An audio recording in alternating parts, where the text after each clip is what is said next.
गडहिंग्लज नगरपालिका मंगळवार तारीख 11 मार्च रोजी झालेल्या विशेष सभेत लिंगायत समाजाच्या दफनभूमीसाठी मंजूर झालेल्या पण काम रद्द झाल्याने शिल्लक असलेल्या 45 लाखांच्या निधीतून दुसरीकडे काम घेतल्याच्या मुद्द्यावरून सत्ताधारी नगरसेवकात खडाजंगी झाली। याबाबत राष्ट्रवादीच्या त्या नगरसेवकांनी व नगराध्यक्षांनी काम रद्द का झाले, तो निधी कुठे लावला, पुन्हा दफनभूमीसाठी निधी कसा आणणार याबाबत खुलासा केला।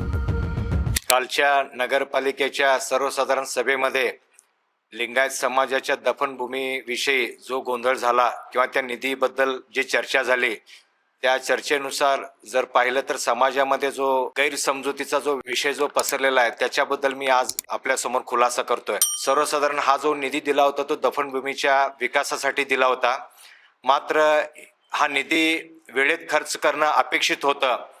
येत्या काही दिवसामध्ये त्या दफनभूमीच्या बाबतीतले जे तांत्रिक कागदपत्र जे आवश्यक होते नगरपालिकेला, त्याची पूर्तता न होत असल्या कारणानं आणि त्या संबंधित जमीन मालकाशी सुद्धा चर्चा केल्यानंतर अजूनही बऱ्याचशा गोष्टी अपूर्ण असल्या कारणानं मी सहयोग करू शकत नाही नगरपालिकेला, अशा गोष्टी वारंवार सांगण्यात आल्या।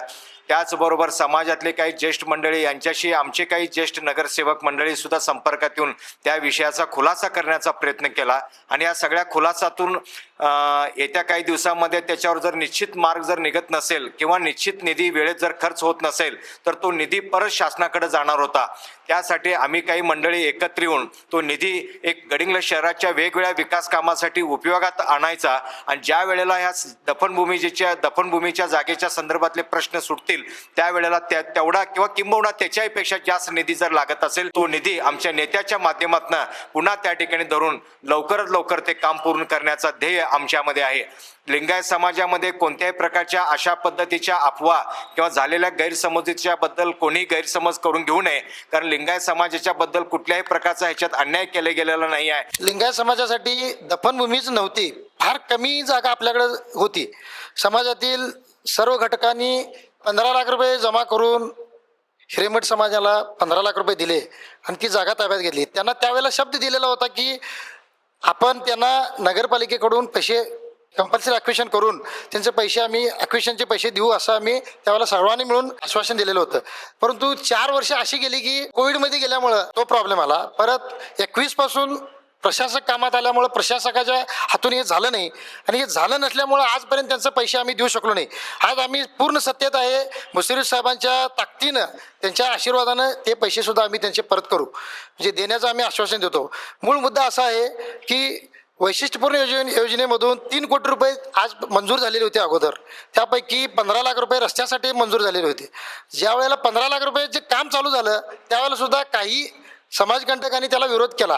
रुद्रभूमीमध्ये एक दफन चालू होतं, त्याच वेळी काही समाजकंटकांनी म्हणजे हे रस्ते होऊ नये म्हणून त्या समाजाच्या अध्यक्षांना राजू दड्डींना विरोध केला, त्यांना शिवीगाळ केली। त्यानंतर बांधकामाचं काम ज्या वेळेला ह्याचं चालू करायचं होतं आपलं म्हणजे कंपाऊंड वॉलचं, त्यावेळेला त्या जे मालक आहेत आपल्या हिरेमठ त्यांच्याशी चर्चा केली, त्यांनी स्पष्ट ह्याला नकार दिला। नकार दिल्यामुळं हे काम थांबलं आणि 31 मार्चपूर्वी हे पैसे परत जाणार होते, म्हणून हे पैसे 3, 4 आणि 6 मध्ये हे पैसे लावण्यात आले। हे लावले म्हणजे हे लावले नसे तर परत जाणार होते। त्याचबरोबर गडिंग्लज नगर परिषद हद्दीतील नदीवेश येथील नंजुडेश्वर लिंगायत स्मशानभूमी जी नदीवेशला आहे, तिथं पाटील समाज असो, नेवडे समाज असो, इतर सर्व समाजातील तिथं दफन केले जातात। तिथं ह्याच्या पूर्वी 15 लाख रुपये खर्च झालेले आहेत सुशोभीकरणासाठी। आताच्या निधीमध्ये सुद्धा त्यांना 9 लाख रुपये तिथं आता टेंडरमध्ये आहेच, त्यामुळं कोणीही गैरसमज करून घेण्याची गरज नाही। इथून पुढे लागेल तेवढा निधी, भरघोस निधी मुश्रीफ साहेबांकडे आम्ही आणू आणि ह्या सर्व कामाला आम्ही देऊ शकतोय, त्यामुळं याची काय चिंता करण्याची गरज नाही आणि गैरसमज पसरू नका। त्याचबरोबर आता जो टेंडर आहे जे म्हणजे स्मशानभूमी दहन दफनसाठी, त्यामध्ये सर्व लिंगायत भूमी असो, मराठा असो, ख्रिश्चन असो, सर्वांना नगरपालिका त्याच्यामध्ये मोफत दहन आणि दफनसाठी खर्च केले जातात, त्यामुळे त्याचाही लाभ सर्व समाजातील लोकांनी घ्यावा। मला काही नागरिकांनी असं म्हटलं की खालच्या आपल्या रुद्रभूमीला पैसे दिले जात नाहीत, परंतु तसं काही नाही आहे। ज्या वेळेला खाली सुद्धा तुम्हाला प्रॉब्लेम येईल म्हणजे कुठलंही दहन झालं, दफनसाठी टेंडर प्रोसेस केलेली आहे, त्या माणसाला बोलवलं तर तो तिथं पण दफन करून त्याचे पैसे नगरपालिका अदा करते, एवढंच माझं सांगण्याची इच्छा होती। जय महाराष्ट्र। मी संतोष चिकोडे लिंगायत धर्म महासभा शहर प्रमुख गडिंग्लज शहर. मी लिंगायत समाजाचा एक जबाबदार घटक असून मी जे बोलतोय ते फक्त जबाबदारीनं बोलतोय. आज गडिंग्लजमध्येच नव्हे तर गडिंग्लजमधील पूर्व भाग असू देत, चंदगड असू देत, आजरा असू देत, या तालुक्यातील हजारो तरुणांचं मी नेतृत्व करतोय आणि ही हजारो तरुण आमच्या समाजासाठी कधी एका हाकेवर माझ्या कधी काही करायला तयार असतात. अशा लोकांना एकत्रित घेऊन समाजाचं काम करायचं काम मी या गडिंग्लज शहरात करत असतोय. काल जो सभागृहात चुकीचा मेसेज गेला की लिंगायत समाजाची निधी वळवली गेली, तर काही तांत्रिक अडचणीमुळं तो जो निधी होता तो 31 मार्चला परत जाणार होता, काम झालं नाही म्हणून. त्यासाठी आम्ही काय केलं, त्याच प्रभागात तो निधी वापरला आणि जिथं लिंगायत समाज आहे, पाटीलवाडा आहे, माळगी वसाहत आहे, जिथं प्रचंड प्रमाणात लिंगायत समाज राहतो, तिथं रस्त्याच्या कामासाठी आणि गडिंग्लजच्या विकासासाठी तो निधी लावला. जर तो निधी वळवून आम्ही तिथं लावला नसता तर 100% तो निधी परत गेला असता. पण काही लोकांनी असा त्याचा काय वावगा केला की जणू हे लिंगायत स्मशानभूमीसाठी ही शेवटची निधी आहे आणि याच्यानंतर निधीच मिळणार नाही. असं काय नाही, ही असे अनेक निधी, कोट्यानं निधी आम्ही आणू.